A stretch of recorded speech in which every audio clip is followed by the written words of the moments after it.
서울창업허브와 함께하는 스타트업 팀빌딩 역량강화 교육 1회차 강의를 시작하도록 하겠습니다. 저는 스타트업 팀빌딩 플랫폼 빅인메이트를 운영하고 있는 빅인메이트의 대표 정윤섭입니다. 스타트업 팀빌딩 플랫폼은 스타트업들이 스타트업을 시작할 때 가장 어려운 부분 중에 하나가 팀빌딩인데, 이 문제를 해결하기 위해서 이러한 플랫폼을 저희가 운영을 하고 있고요. 스타트업 팀빌딩 플랫폼을 운영하면서 겪어본 노하우라든지 후배 스타트업들이 어떻게 하면 팀빌딩을 잘할 수 있는지, 이런 내용들을 공유하기 위해서 제가 이 커리큘럼을 구성하게 되었고요. 이 커리큘럼 같은 경우에는 일단 첫 번째 강의는 스타트업 팀빌딩의 중요성인데, 이 강의에서는 스타트업 팀빌딩이 얼마나 중요한지와 그 팀빌딩을 잘했을 때 어떤 부분에 혜택이 있는지, 이런 내용을 다뤄볼 예정이고요.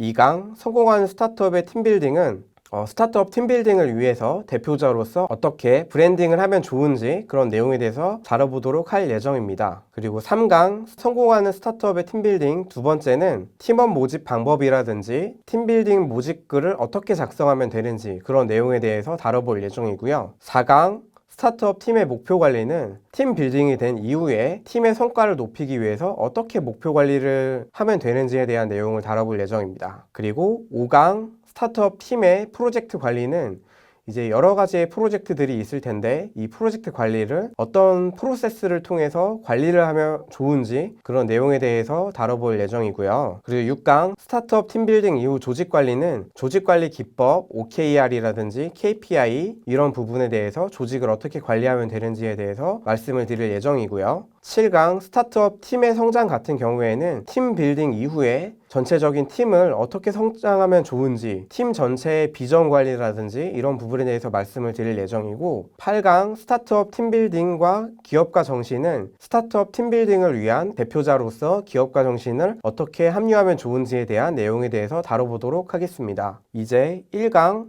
스타트업 팀빌딩의 중요성에 대해서 시작하도록 하겠습니다. 일단 스타트업 팀빌딩이 중요한 사례는, 기존의 스타트업 팀빌딩 같은 경우에는 벤처기업이라든지 그런 벤처 1세대 이런 분들 같은 경우에는 기존의 직장을 다니시다가 퇴사를 하시고 그 30, 40대에 있는 기술력을 보유하신 분들이 대체적으로 벤처기업에 뛰어들던 그런 세대가 있었었는데, 요즘에 우리가 바라보는 스타트업 팀빌딩 같은 경우에는 기존에 있었던 연령대보다 점점 낮아지는 추세로 가고 있습니다. 그래서 중학생들도 스타트업에 뛰어드는 사례들이 점점 많이 나오고 있고, 창업에 대한 연령대는 점점 낮아지고 있습니다. 그래서 이런 나이대별로 그리고 유형별로 스타트업 팀빌딩이 어떤 사례들이 있고 어떤 어려운 점들이 있는지, 제가 그거에 대해서 먼저 말씀을 드리도록 하겠습니다. 일단 나이가 중학생이라든지 고등학생, 대학생 이런 학생들이 하는 창업 같은 사례들이 점점 많이 나오고 있는데요. 이런 학생 창업 같은 경우에는 주로 친구들이랑 함께 하거나 대학교 동아리에서 함께 하거나 이런 사례들이 나오고 있습니다. 대학생들끼리 창업을 하다 보면은 처음에는 동아리 형태로 회사를 운영하듯이 누구는 찬성이고 누구는 반대고, 이렇게 민주적인 의사결정 구조로 창업을 하게 됩니다. 그렇기 때문에 팀의 의사결정이라든지 뭔가 목표에 대해서 앞으로 갔을 때 힘들어지는 부분들도 있고요. 또한 전문적인 창업 교육을 받거나 전문적인 경영 지식이 없기 때문에 재무제표라든지 매출액 이런 거에 대한 많이 부족함을 가지고 창업을 하게 됩니다. 그래서 처음에는 친구들과 함께 의기투합하면서 뭔가 새로운 걸 시도해 보겠지만은, 향후에는 의사결정에 대한 어려운 점이라든지 재무적인 관점, 경영적인 관점에서 어려움을 겪고 팀이 와야 되는 사례들이 있습니다. 외국인 창업 같은 경우에도 한국에서도 이런 사례들이 나오고 있고, 저도 그런 관련된 경험을 해본 적이 있었었는데, 이런 외국인들과 창업을 했을 경우에는 팀빌딩 중에서 중요한 부분이 규제에 대해서 사전에 확인을 해 보아야 됩니다. 공동 창업자에 대한 코파운더 비자가 나오려면은 자본금을 1억 이상을 직접적으로 외국인 팀원이 한국에 있는 법인에다가 자본금 1억 이상을 납부해야지만 코파운더 비자가 나오는 것처럼, 외국인들과 함께 했을 때는 법인 설립을 어디에 하냐에 따라서도 이런 규제라든지 체크해 봐야 되는 사항들이 많은데, 외국인들과 공동 창업하시는 분들은 이러한 부분을 체크해 봐야 되기 때문에 더 많은 고민들을 하실 수도 있고, 그리고 외국인들과 함께 공동 창업을 하다 보면은 문화적인 관점이라든지 커뮤니케이션 하는 방법, 기본적으로 깔고 가는 신뢰도라든지 이런 부분이 다 다르기 때문에 이런 점에 대해서 유의를 해보셨으면 좋겠고, 시니어들과 함께 창업을 하시는 분들 같은 경우에는 지분 관계라든지 그리고 본인들이 가지고 있는 업무 분장에 대한 명확한 분배, 그리고 동업계약서, 사전에 준비되지 않은 상태에서 공동 창업을 하신 분들 같은 경우에는 이런 지분 구조 관련돼서의 문제 때문에 향후에 팀이 와야 되는 경우도 보게 되었었고요. 그리고 시니어와 주니어, 융복합되어 있는 팀빌딩 사례 같은 경우에는 중간에 시니어와 주니어들을 연결해 줄 수 있는 그런 커뮤니케이션의 리더 같은 분들이 그 양쪽 사이드를 같이 이끌어 주셔야지만 서로 와해되지 않고 팀이 오래 갈 수 있습니다.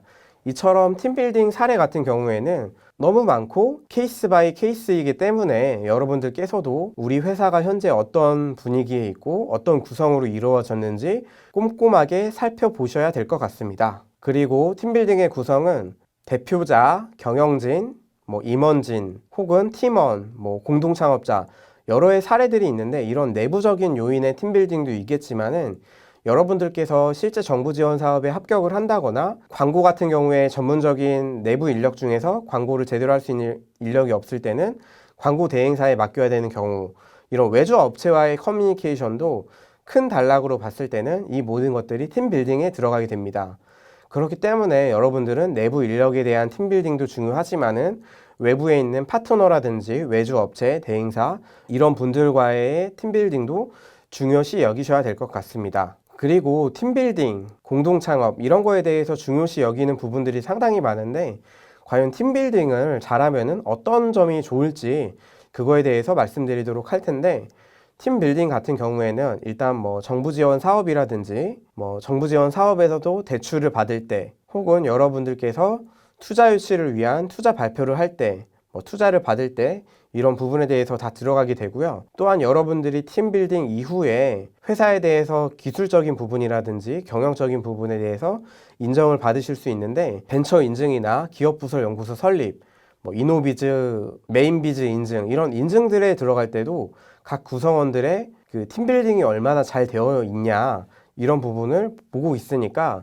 여러분들께서도 이런 팀빌딩을 잘하게 되면은 이러한 점을 트라이 했을 때 혼자 하는 창업가보다는 좀 더 좋은 부분이 있으니까 참고하시길 바랍니다. 팀빌딩에 대한 유래에 대해서 간략하게 말씀드릴 텐데, 팀빌딩은 팀원들의 작업 및 커뮤니케이션 능력, 문제 해결 능력을 향상시켜 조직의 효율을 높이기 위한 조직 개발 기법입니다. 처음에 대한민국의 팀빌딩이라는 단어가 들어왔을 때는 신입사원의 교육, 워크숍 이런 조직이나 단체들의 화합을 이끌기 위해서 컨설팅 업체라든지 행사 대행사 이런 곳에서 주로 다루면서 정착을 하게 되었습니다.